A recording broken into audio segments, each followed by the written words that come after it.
This podcast is brought to you by Al Jazeera. Healthcare's forgotten patients. Millions of Americans left to languish in prison or survive without treatment on the street. As the nation struggles to reform healthcare, who's fighting on behalf of the mentally ill in America? And is anyone in Washington listening? These are the dark ages for people who are severely mentally ill.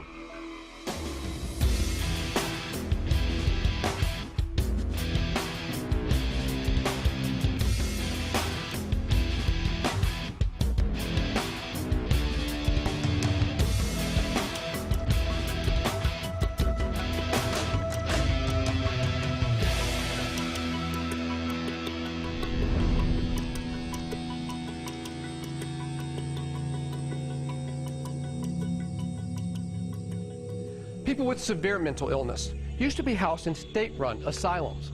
But in the 70s, most of those were closed down. The doors simply flung open, their patients released. But to where? Many to the streets, and that often led into the hands of the law. So that hospitals were replaced by jails, and those who would have been patients are now inmates. I'm Josh Rushing. This week on Fault Lines, we go deep inside one of the nation's largest prison systems to examine the criminalization of the mentally ill.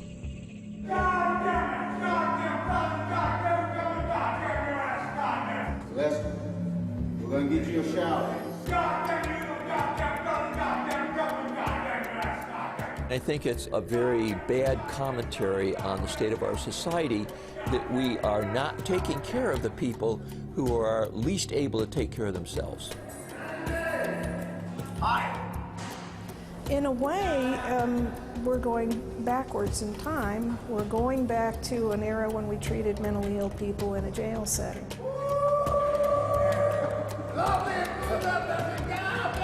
Often these people who are mentally ill in jails are beaten by other prisoners, sometimes beaten by guards, sometimes left for days in solitary confinement, hallucinating. It's a very serious and a very tragic situation that we have.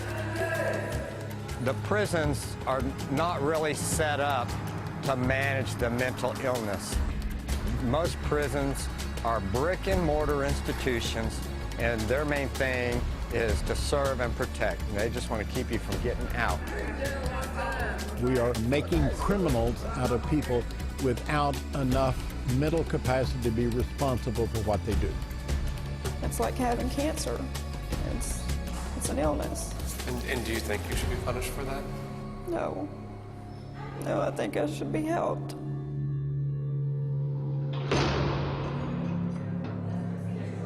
They're psychotic, delusional, and often paranoid. But to understand how people with mental illness came to make up more than half the U.S. prison population, you need to start here, in the nation's parks, bus stations, and streets. Homelessness has become a part of the landscape in nearly every major city in America. But if you look closely at the individuals forced to live on the street, it's often more than just poverty at play. No one knows exactly what percentage of the homeless suffer from mental illness. Some advocacy groups estimate the number could be as high as 80%. It's a sad reality that for many leads to eventual confrontations with the law. Houston, Texas, the fourth largest city in America, has one of the nation's largest homeless populations. Incidents across the country where police officers have shot and killed mentally ill individuals have forced law enforcement here to rethink their approach. You know, as years passed, we decided to take advantage of the resources in the community, specifically in the mental health community, and now we are much more professional in our response in that we realize that jail is not the answer. To see how this new program works, Fault Lines followed some of these specially trained teams into action. Hey! How y'all doing? Houston's home to the nation's largest CIT unit. CIT stands for Crisis Intervention Teams.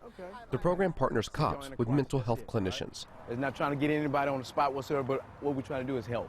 Want to make sure you're okay, all right? We see Steve Augustine is a CIT officer with 15 years in the Houston Police Department. Okay, look, I'm just going to make sure you don't have any weapons on you, okay? You're okay, all right? I'm not your enemy, okay?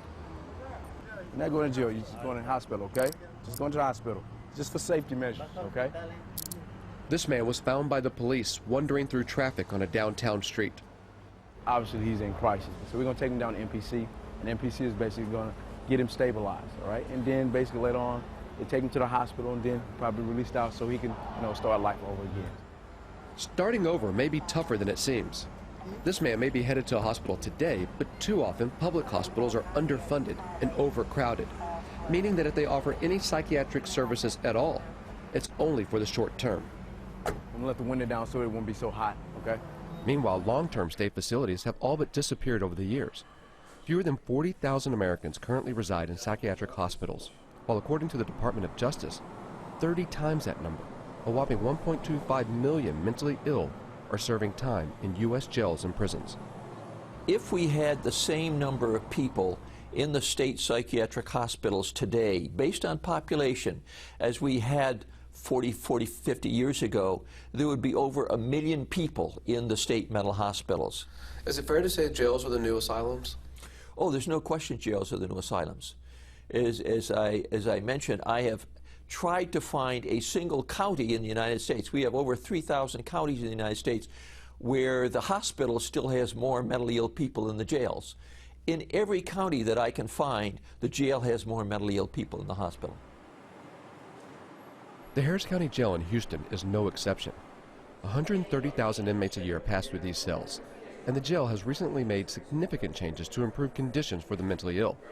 At any given time, it doses 2,500 inmates with psychotropic drugs, making it the largest mental health facility in Texas. If you're in jail generally, it's not a great bargain. I mean, jails are not something you sign up for on it. If you're in jail and psychotic, where you're hearing voices, where you're delusional, it's a living hell. A hell that's all too familiar to mother of 3 and inmate Shannon Holton. I have post-traumatic stress disorder, OCD, schizophrenia, insomnia. Shannon was arrested on charges of drug possession. When I'm off my medication, that's what my psychiatrist told me, that I self-medicate when I don't take my medicine. This is her 26th time behind bars. I can't handle it. I can't handle it. It's real loud. It's a lot of chaos, fighting, all of that. I mean, I have a really bad anxiety disorder where I pull my hair out when my anxiety gets real high, and it's real hard to deal with for me. Life is no easier for Andre Bonnier. He's illiterate and has been living on the streets for the last 15 years. He's in jail here for the 31st time. Yeah, I've been diagnosed with schizophrenic, mental retardation, mental disturbed, but my brain's abnormal too, at times. My brain gets abnormal. When he got here a week ago, he was a completely different person from what you were able to see today. It's like, because I haven't had my nerve pills, my nerve medication, He was extremely aggressive, so aggressive that he had to be brought directly over from processing. Had been off his meds, was combative, threatening, hostile, throwing feces, really in a regressed state, very out of control. And it took a couple of days of getting him back on his medications for him to kind of mellow out and come back to the person that he is. Andre's been charged with assaulting a family member, although he claims to have no recollection of it. So do you understand the process, like what you'll plead and? No, I don't understand the plea and all that. Given the choice, would you rather be in a mental hospital or a jail or prison hospital? I'd rather be in a hospital. Well, I think this is intended to be a jail, not a treatment center. As much as we try, we create an environment, I think, that's as therapeutic as possible. It's staffed with professionals. The security is a backup, but they're not the predominant caregivers in these cell blocks. But it's still not a hospital setting. Andre's treatment has greater consequences than just his mental well-being. The jail is trying to prepare him for his trial. We have to err to the conservative side and be as aggressive as we can to restore his competency so that he can participate in his own defense. And so it's very different to plead to a trespassing charge and serve a 3-day sentence and plead guilty to a very serious charge which could land you in prison for many years. If that happens, Andre will be transferred into the Texas prison system, where inmate Charlie Brink, who's bipolar, says things get much worse. What do you think about the treatment you're getting in here, the medical treatment? I think it sucks. I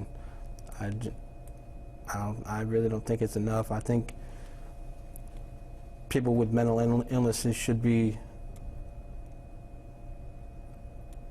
I don't know, talked to more often, I guess, and see what's going on in their heads. The Texas prison system has more than 150,000 inmates in 112 units across the state.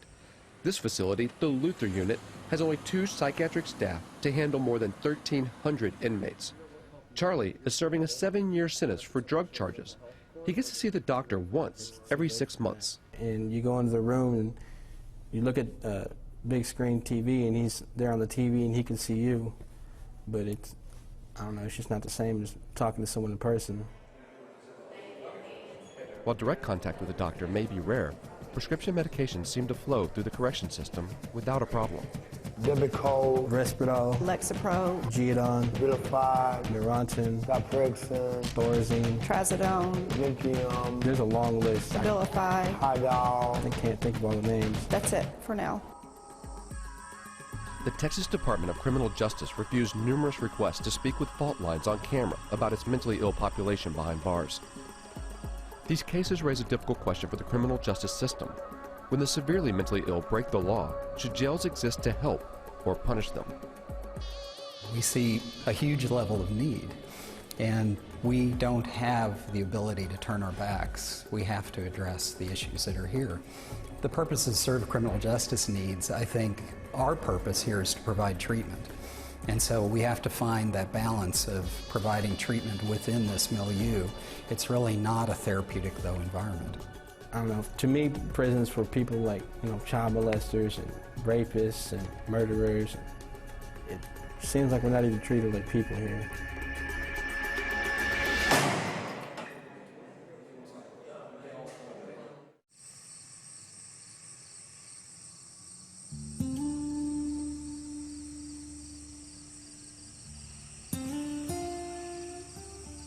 The Rosewood Center, near Baltimore, Maryland.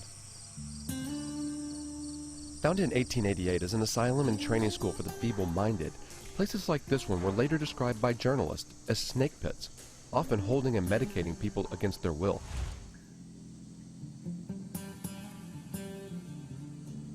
Starting in the 1960s, these institutions fell victim to politics from the left and the right. Conservative politicians like California Governor Ronald Reagan were pressing for state budget cuts to reduce the size of what they called the welfare state. At the same time, civil liberties groups began an aggressive campaign against involuntary commitment, calling it a violation of patient civil rights.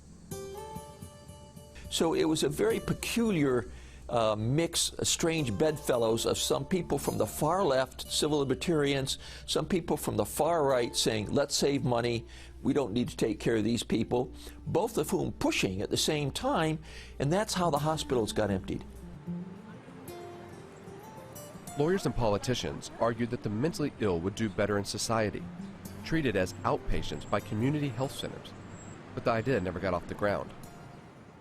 The whole idea behind deinstitutionalization turned out to be very well-meaning, but a disaster because the plans were not made for what was going to happen to the people when they left the hospitals. Now we've opened up the hospitals, let everybody out, and now they're all on your inner cities and your towns and on the streets and the homeless shelters and in the jails and prisons. We're much more aware of them now because they're living in the community. It's a major black mark, and I think the whole deinstitutional movement is going to go down in history as one of the great social disasters of the 20th century. Madam Speaker, the President of the United States. For months now, the debate over health care has dominated the domestic agenda, reaching fever pitch in September when the President took his case to Congress. I'm not the first president to take up this cause, but I am determined to be the last. But advocates say mental illness has been conspicuously absent from the conversation. There is almost no discussion of the mentally ill in those discussions on it. It's low on the priority list. I mean, how many legislators have we had in Washington who say, I am really going to defend the rights of the severely mentally ill? The mentally ill as a bloc don't vote, and they certainly don't have money, and they don't contribute $100,000 to your senator's campaign on it. Instead, the administration has been touting the so-called parity legislation, which will require private insurance companies to cover mental illness.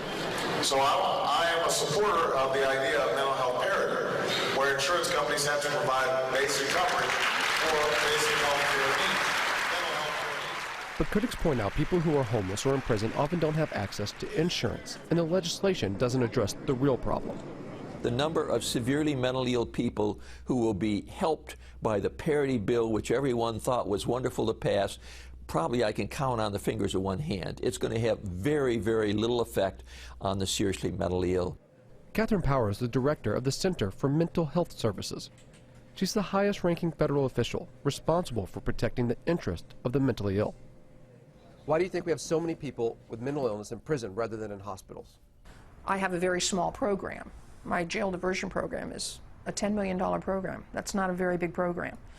And a $10 million program, we can fund perhaps 5 or 6 communities in the United States. We have much more demand than we do actual resources. And what happens is that we make those arguments to our bosses, and our bosses make those arguments to their bosses, and you end up receiving the appropriations that you receive. I don't think anybody's proud of the fact that people with mental illnesses are not getting all of those kinds of care. But I think we just have to look at resources and collaboration in a way that hopefully will be new and hopeful, and I believe that. And I dare anyone or anything to try and overcome us when we're of one mind with God. Amen. Okay? On 3, the word is Jesus. 1, 2, 3. Jesus! Y'all have a great life.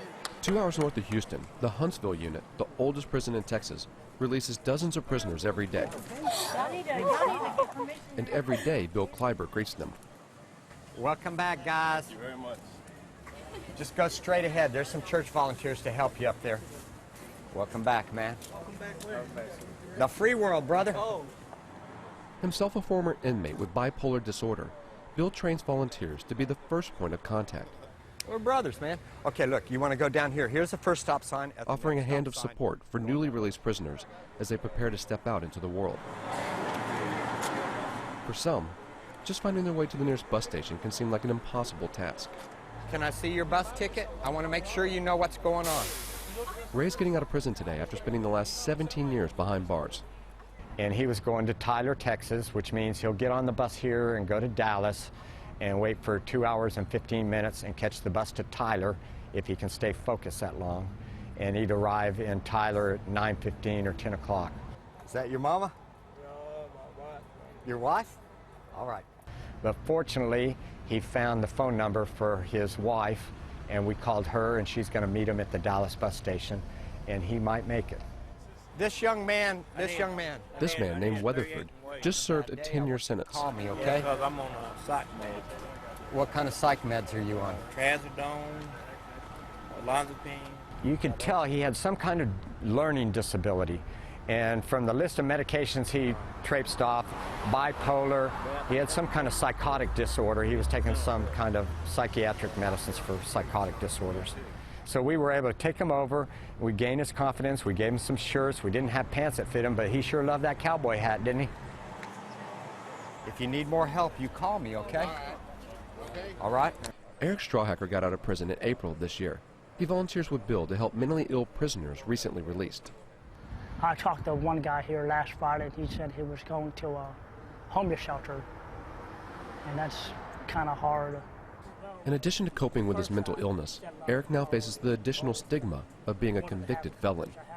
Now you have to put on your application if you have a felony, and when places get a stack of applications about that high, they have to do a criminal background check, and most just throw them away because they don't want to have to. They cost the company money to do that.